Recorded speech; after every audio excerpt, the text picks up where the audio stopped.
Quand nous disons que l'islam n'a pas sa place en Occident, voilà ce que nous voulons dire. Regardez-les. En tant qu'étudiant musulman, mes amis non musulmans me demandent pourquoi le prophète a épousé une mineure alors que c'est mal. Pourquoi le prophète a-t-il épousé une mineure? Pourquoi pas? Si vous ne l'avez pas fait, If you- si vous avez l'occasion de devenir un pédophile, alors pourquoi pas? J'ai eu l'occasion. Donc il ne le fait pas. Attends un instant. Ouais, attends juste un instant. C'est pas un pédophile fou, ouais. C'est un savant musulman très connu, il a environ 2 millions d'abonnés. C'est un savant musulman très respecté, et il est loin d'être le seul. C'est ce en quoi il croit. En Occident, les gens détestent les pédophiles. Oui, on a tous entendu parler de ce qui leur arrive en prison. Vous savez, on a vu le dégoût que la société occidentale a envers les pédophiles. Ici, ils sont diffusés ouvertement. Rien que sur ce point-là. Sur ce point, on devrait dire « Désolé, vos valeurs ne sont pas les nôtres, cela n'entre pas ici ». Mais vous savez ce qu'on fait? Vous savez ce que font nos politiciens? Le multiculturalisme, c'est magnifique. Il faut juste l'accepter. Ne soyez pas islamophobe. Le bien a-t-il surpassé cela, même si c'était mauvais? Non, ce n'est pas mauvais. Savez-vous que avant que le prophète sallallahu alayhi wa sallam ne demande Aïcha en mariage, elle était déjà fiancée. Elle avait 6 ans, elle était déjà fiancée. Fiancé. Oui, eh bien, c'est bon. Enfin, ce n'est pas bon non plus. Mais les gens se fiançaient, mais ils ne se mariaient pas. Il y a une différence entre se fiancer et se faire prendre par un homme qui a 6 fois ton âge. Est-ce que Aïcha s'est déjà plainte de ne pas être heureuse? En fait, elle s'est plainte. Elle a même pleuré. Elle ne voulait pas se marier. Elle ne l'a pas dit explicitement, elle n'a pas dit non, mais elle a pleuré. Il y a un hadith où elle raconte qu'elle se cachait et que sa mère la préparait et tout ça quand Mohammed venait lui rendre visite. Mais oui, nous n'avons aucune preuve qu'elle se soit plainte de s'être mariée. Eh bien, encore une fois, si tu ne sais pas, tu ne sais pas. Nous avons tellement de cas de victimes de réseaux de prédateurs sexuels qui ne savaient pas qu'elles étaient manipulées, qu'elles étaient abusées. Je peux même comprendre l'argument selon lequel, d'accord, c'était normal à l'époque. D'accord, c'est pas que je l'accepte, mais je dis juste pour être juste pour être plus conciliant envers eux, oui, juste pour être plus charitable, c'est le bon mot. C'était acceptable à l'époque. Aïcha ne s'en est pas plainte. Vous savez, les gens avaient l'habitude de faire ce genre de choses, même si ce n'était pas le cas, car les autres compagnons de Mahomet n'ont pas épousé de jeunes enfants. Mais ils utilisent cela comme justification pour faire cela à notre époque, de nos jours.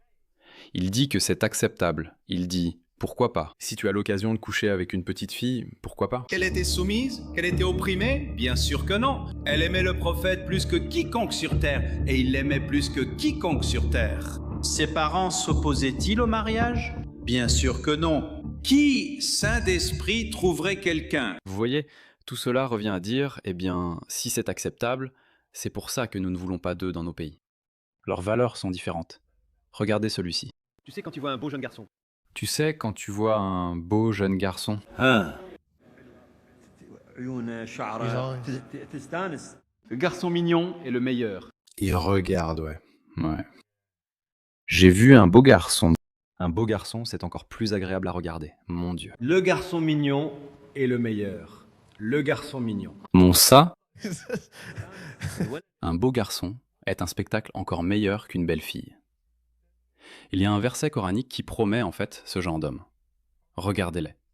Regardez ces hommes prédateurs. Il y a un verset coranique qui appâte les hommes musulmans en disant qu'au paradis, vous aurez de jeunes et beaux garçons qui vous serviront de l'alcool. Donc Allah attire ces hommes gays avec des garçons. Parce que vous savez, Allah savait, Mohammed savait, que les femmes ne plaisent pas à tout le monde. Je parle souvent de la façon dont les gens peuvent être blessés à cause de leurs croyances ou de leur idéologie.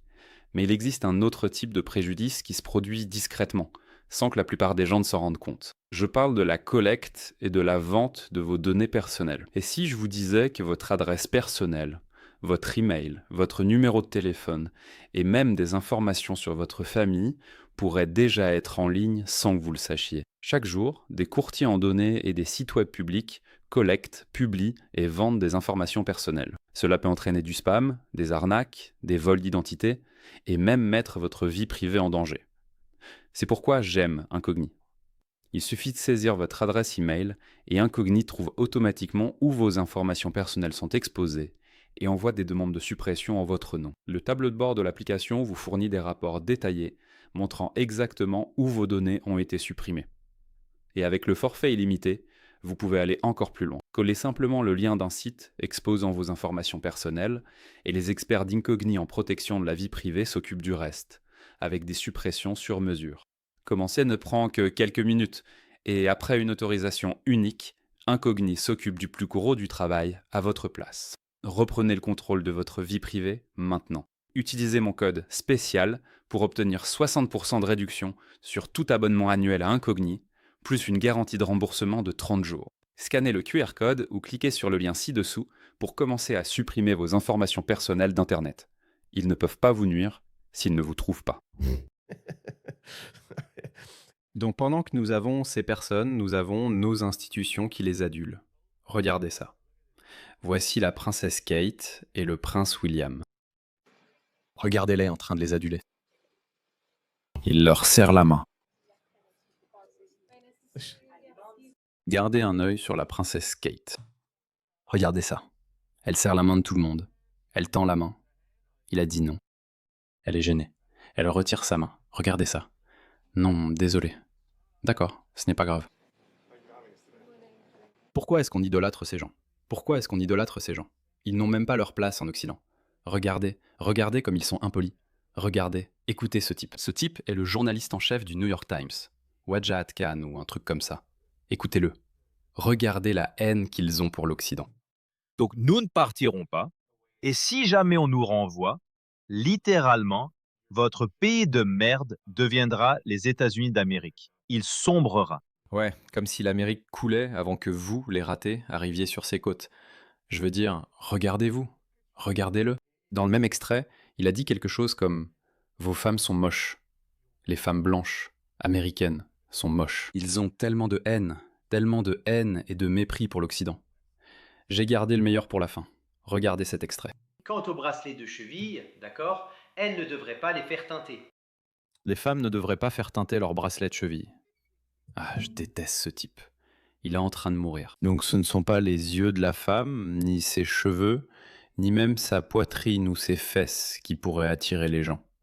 Il faut tout couvrir. Même si ses bracelets de cheville restent visibles, c'est fini.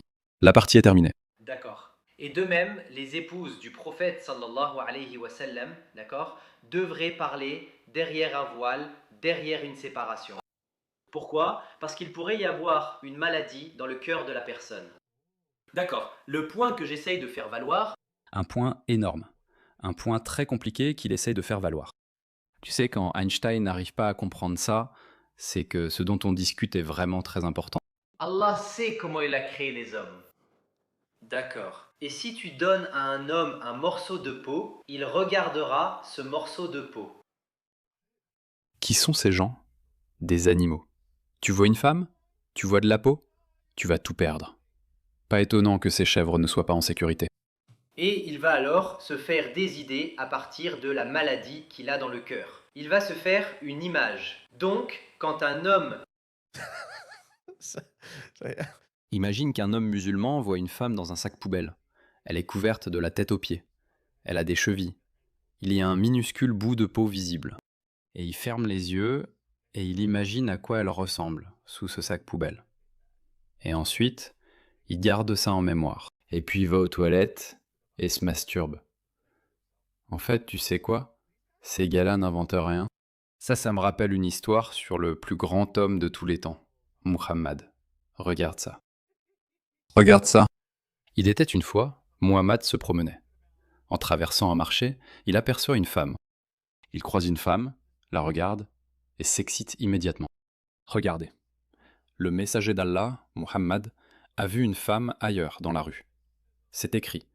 Regardez le nom du chapitre. Recommandation à celui qui voit une femme et qui est attiré par elle, d'aller vers sa femme ou sa esclave et d'avoir des rapports avec elle. Donc il était une fois, Muhammad se promenait simplement dans un marché, il voit une femme séduisante et attirante.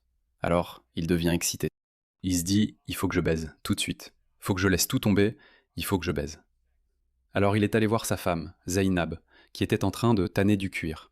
Elle était occupée, elle travaillait, elle était là, et il lui a dit de tout laisser tomber. J'ai besoin de toi. J'ai vu une femme, je ne pense plus à rien d'autre. Boum! Il l'a fait se pencher, Banza, Banza, regarde! Elle tannait du cuir, et il a eu des rapports avec elle, puis il a retrouvé ses compagnons. Il en a parlé, et a dit, les gars, aujourd'hui j'ai vu une femme canon dans la rue. Et quand tu vois une femme canon, au lieu de coucher avec elle, regarde ça. Il a même expliqué cela comme une chose vertueuse. Il a dit, au lieu de, tu sais, commettre l'adultère, la zina, le viol ou quoi que ce soit, va voir ta femme, car elle a la même chose que ce que tu as vu chez cette femme. Regarde ça, c'est écrit. La femme avance et se retire sous la forme d'un diable. Bien sûr, il faut blâmer la femme. Quand l'un de vous voit une femme, qu'il rejoigne sa femme, cela chassera ce qu'il ressent. Dans une autre narration, il est dit qu'elle a la même chose que ta femme, à savoir un vagin. Et bien sûr, il faut blâmer la femme. Elle est séduisante. Une femme est à blâmer parce que, laissez-moi le redire, une femme est à blâmer parce qu'elle séduit toujours l'homme. Maintenant, ça a du sens. Oui, maintenant, tout ce qu'il dit, ça a du sens parce que si, même si tu vois juste un aperçu d'une femme, un petit bout de peau, c'est fini, il te le faut. Il te le faut. Ces gens feraient rougir Hugh Hefner. Et il voit une femme avec un niqab et elle porte du maquillage sur les yeux, par exemple. Même ça, c'est trop. Ses yeux. Ses yeux sont visibles. D'accord, son nefs s'imagine la plus belle image possible. Et il se pourrait que ce soit un homme sous ce niqab avec du maquillage sur les yeux, n'est-ce pas? Ce n'est pas surprenant, n'est-ce pas? Mais ça pourrait être un homme. Mais la personne qui regarde, lui, il est là, subhanallah, tu sais, ses désirs s'enflamment. Quelle belle femme, mais là-dessous, ça pourrait être un homme. Mais ce n'est pas important. Il se fait sa propre image mentale. Il se dit c'est incroyable. Alors il suit, il aime, il tweet et tout ce bazar. D'accord. Et ce n'est pas à cause de la sagesse. Maintenant, voici une question, d'accord? Pourquoi une femme a-t-elle besoin de mettre sa photo en ligne au départ? Et c'est quelque chose sur lequel je suis direct. Si une femme a une photo d'elle en ligne, même si elle porte le niqab, tu ne devrais pas l'épouser. Point final. Parce qu'il faut être un certain type de femme pour aller mettre sa photo en ligne. Il faut être un certain type de femme pour mettre cette photo en ligne. Elle n'a pas besoin de faire de da'wa. Elle n'a pas besoin d'être, vous savez, la prochaine mujaddid de l'époque qui va, vous savez, raviver la sunna. Elle n'a pas besoin de se montrer avec le niqab. Donc en gros, il condamne même cette femme. Regardez cette femme. Je ne vois pas comment elle pourrait inciter qui que ce soit à faire quoi que ce soit. À ce stade, s'il vous plaît, quelqu'un peut-il me rendre service et me faire quitter ce pays? À ceux qui disent vouloir m'expulser, je vous le demande, pouvez-vous le faire? Parce que la façon dont cet endroit évolue, la façon dont ce pays évolue, La façon dont ils sont venus dans ce pays, le Royaume-Uni, l'ont ruiné, en ont fait l'opposé de ce à quoi le Royaume-Uni devrait ressembler. Et maintenant, ils se plaignent que le pays est ruiné. Frère, c'est toi qui l'as fait. on est tous foutus. On n'a pas de communauté, on n'a pas de solidarité. On s'en fiche. Je me demande pourquoi c'est comme ça. Bref, même ce gars-là la condamne. Mon Dieu, qu'est-ce que c'est? Regardez ça, ils ont ruiné le pays. Regardez ça, voilà ce qu'ils ont fait. Voilà ce qu'ils ont fait au Royaume-Uni. Et maintenant, ils disent, on est venu, on est ruiné, et maintenant on va partir. Aucun scrupule, les gars. Aucun scrupule. Aucun scrupule. Expulsez-les.